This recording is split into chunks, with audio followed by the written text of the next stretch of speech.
Tadi sudah saya singgung ya soal Hmm. kata-kata dari Lord Acton itu bahwa power tends to corrupt.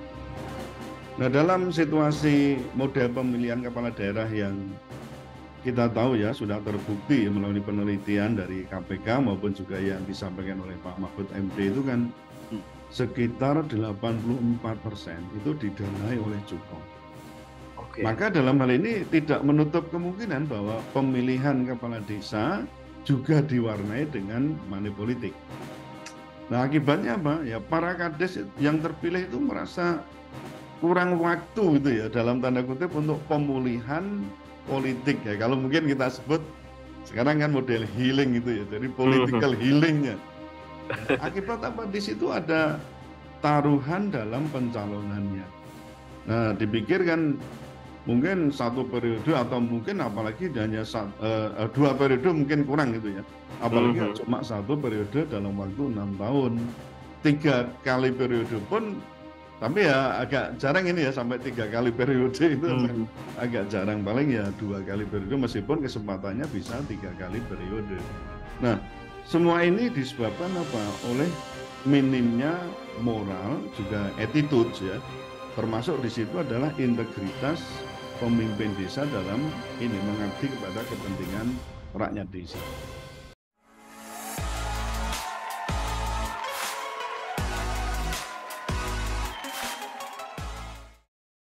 Assalamualaikum warahmatullahi wabarakatuh, Puan dan Tuan. Kembali lagi di segmen Tanya Profesor di satu-satunya channel yang radikal, ramah terdidik, dan juga berakal. Channelnya Prof. Suteki. Dan seperti biasa sudah hadir di samping saya, Profesor Suteki. Assalamualaikum, Prof. Suteki. Waalaikumsalam Lama warahmatullahi nggak wabarakatuh. jumpa kita. Iya ini Pak, kita sama-sama sibuk ya. Iya, Prof. Tapi memang sekarang itu kenapa kemudian kita menyempatkan karena ada yang viral banget, Prof. Ini Hmm, terkait dengan kades-kades yang demonstrasi. hmm, Cuplikannya banyak ya, ada yang bertato, yang muncul di mobil, ada betul betul. kemudian yang dengan bahasa-bahasa yang arogan dan yang lain. Dan ini viral sekali ya. Karena ketika kita dalami ya, Prof, Abdesi ini mengusulkan agar masa jabatan kepala desa ini diubah menjadi 9 tahun. Nah, Hmm, dan bisa diemban 3 periode. iya Sehingga betul. bisa menjabat selama maksimal itu 27 tahun ya, Prof, kalau dikali tiga Iya. itu. Nah, pertama nih, Prof, apakah usulan Abdesi ini baik untuk masyarakat, Prof, dan bakal menghasilkan kepemimpinan yang sehat? Bagaimana tanggapan Prof Suteki? Hmm. Ya, saya perlu mengingatkan ya, pernyataan dari Lord Acton Oke. ya yang mengatakan bahwa power tends to corrupt. Hmm, Absolute power tends to corrupt absolutely. absolutely. Nah, salah satu karakter demokrasi itu kan sebenarnya pembatasan masa jabatan sebuah kekuasaan, kan begitu. Ya. Nah, tujuannya apa? Ya agar kekuasaan itu tidak absolut dan juga tidak otoriter dan juga tidak KKN, kan itu. Hmm. KKN itu ada kolusi, korupsi, dan juga nepotisme. Nah, maka menurut saya usulan 9 tahun bisa 3 periode itu sebenarnya sama saja hendak menggiring kekuasaan yang absolut. Yang ini Hmm. sebenarnya kita hindarilah dari Ya. demokrasi itu. Tidak ada jaminan ya lamanya masa jabatan itu akan berkorelasi untuk menghasilkan kepemimpinan yang sehat. Bahkan bisa terjadi sebaliknya gitu, Mas. Hmm. Jadi kalau yang sudah ada itu kan masa jabatan kepala desa itu kan 6 tahun saja dan memang sudah ditentukan itu bisa 3 kali periode. Padahal rata-rata Hmm. jabatan di pemerintahan itu kan paling lama 2 Dua. periode kan begitu. Nah Betul. ini kan ditekankan di Undang-Undang Nomor 6 Tahun 2014 tentang desa, yaitu tadi sudah diatur masa jabatan kepala desa itu 6 tahun dan itu bisa maksudnya dipilih kembali sampai 3 periode. Itu pun sudah banyak buktinya ya keburukannya itu. Misalnya tercatat itu ya ada lebih dari 600 ya kepala desa yang ditangkap oleh KPK atau Hmm. berurusan dengan KPK. Ini berdasarkan data dari KPK Republik Indonesia itu dari tahun 2012 sampai tahun 2021 itu kasus korupsi dana desa di Indonesia itu mencapai 601 kasus. Dari jumlah itu, maaf, ada 686 kades yang terseret. Nah, ini kan berarti tadi saya katakan kalau dinilai baik buruknya Hmm. tidak ada jaminan ya. Iya, iya. Lamanya menjabat itu kemudian bisa menghasilkan kepemimpinan yang bagus. Artinya memang jenengan kurang setuju ya, Prof ya? Nggak setuju saya. Oke, baik. Prof, gini lah, kalau kita perhatikan kan dari rentetan peristiwa demonstrasi nih, demonstrasi kepala desa, kemudian Budiman Sujatmiko itu dipanggil karena dia itu Menteri Desa ya. Kemudian juga usulan Komisi 2 DPR ke balik ini tampak sangat lancar, seolah-olah tanpa ada hambatan apapun gitu. Apakah semua peristiwa ini menjadi sangat aneh dan janggal, Prof, dalam pandangan jenengan? Ya, menjelang pemilu tahun 2024, itu kan boleh jadi ini ya, Hmm. boleh jadi perlu adanya cipta kondisi lah, istilahnya begitu ya, oleh pihak-pihak Oke. tertentu itu ya. Iya, ya. Nah, bisa juga pihak istana dan juga lingkarannya yang berkuasa itu akan memanfaatkan momen ini untuk mengkondisikan situasi politik. Dalam rangka apa? Yaitu pemenangan pemilu di tahun 2024. Ini kan ya orang awam aja bisa menduga-duga ya Hmm. kemana nih, arahnya kemana gitu.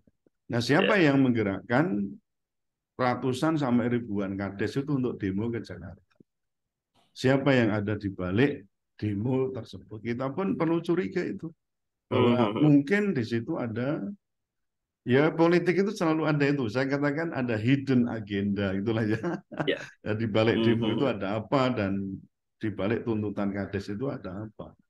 Sebenarnya kalau kita Hmm. analisis lebih jauh itu ya sebenarnya para kades itu kan punya istilahnya itu bargaining position gitu loh Mas. Ya terhadap Ya. ya kekuasaan atau rezim yang sedang berkuasa itu, apakah itu presiden, parpol, ya anggota legislatif, ya kita tahu sendiri kalau di perdesaan Ya. itu jelas bagaimana Betul. kepala desa juga punya pengaruh yang sangat kuat sekali. Powernya cukup kuat Oh, sekali, Prof. powernya cukup kuat sekali ya. Ya. Nah, jika tuntutannya ini tidak dipenuhi, boleh jadi akan apa ya berdampak terhadap suara ya, atau bisa jadi menggerus suara pemilu di tahun 2024 terhadap partai atau mungkin kekuasaan tertentu.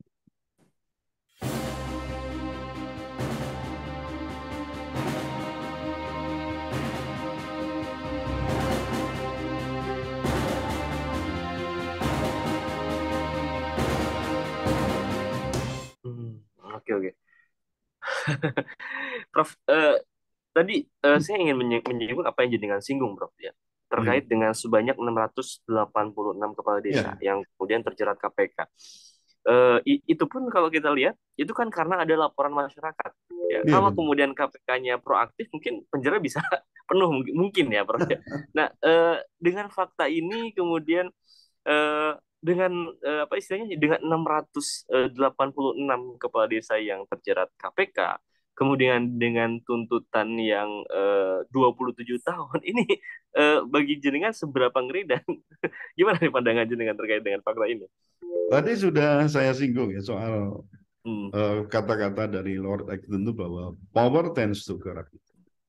Nah, dalam situasi model pemilihan kepala daerah yang kita tahu ya sudah terbukti ya, melalui penelitian dari KPK maupun juga yang disampaikan oleh Pak Mahfud MD itu kan Hmm. sekitar 84% itu didanai oleh cukong. Oke. Maka dalam hal ini tidak menutup kemungkinan bahwa pemilihan kepala desa juga diwarnai dengan money politik. Nah, akibatnya apa? Ya para kades yang terpilih itu merasa kurang waktu itu ya dalam tanda kutip untuk pemulihan politik ya. Kalau mungkin kita sebut sekarang kan model healing itu ya. Jadi Hmm. political healingnya.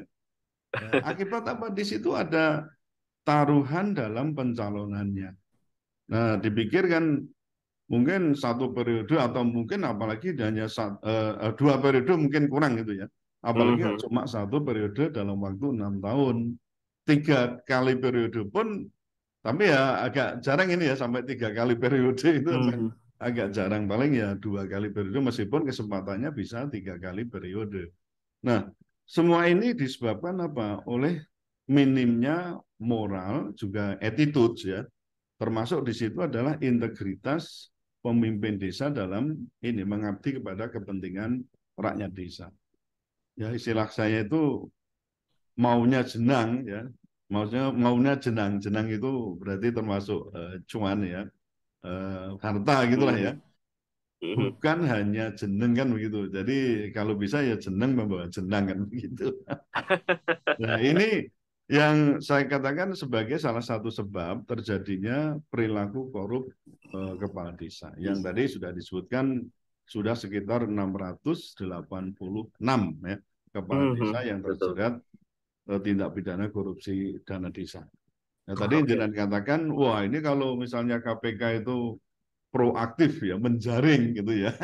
Karena tadi dikatakan itu hanya laporan aja sekian banyak. Kalau Ya, ya. proaktif menjaring, itu boleh jadi itu lebih besar dari itu. Dan yang tidak ketahuan itu kan, ya orang mengatakan yang ketangkap itu hanya puncak dari gunung es. Itu bisa Gunung es jadi ya. lebih besar dari yang 686 ini.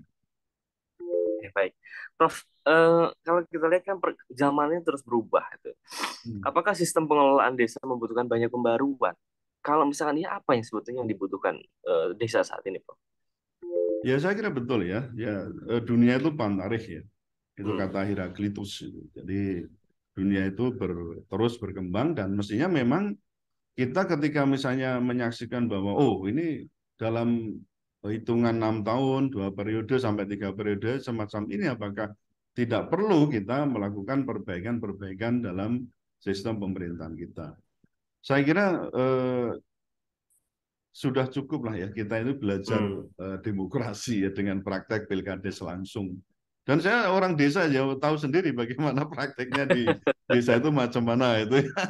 Iya, iya, Itu iya, bisa iya. M itu Mas ya habisnya itu Hmm. untuk pencalonan itu. Karena ya biasa 8 bulan atau 9 bulan sebelumnya saja yang mencalonkan itu harus sudah siaplah dengan segala sesuatu yang Wow. ya banyak sekali yang harus dikeluarkan. Nah, Hmm. selain tidak menjamin dihasilkannya kades yang berintegritas, juga seringkali tadi menimbulkan benturan-benturan, ya pertikaian, Ya.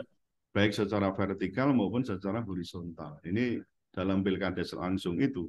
Nah, lebih baik menurut saya kok kepala desa itu ditunjuk saja oleh bupati, ya seperti misalnya dengan kepala kelurahan ya, kepala kelurahan atau sekarang namanya lurah itu kalau di kota ya Mas ya. Hmm. Nah, banyak Ya. yang bisa dihemat, Mas, kalau itu penunjukan langsung, mengurangi Hmm. benturan politik ya, konflik di desa juga itu bisa kita kurangi sehingga pembangunan desa itu dapat berjalan dengan lancar ya, dengan modal dana desa yang ada.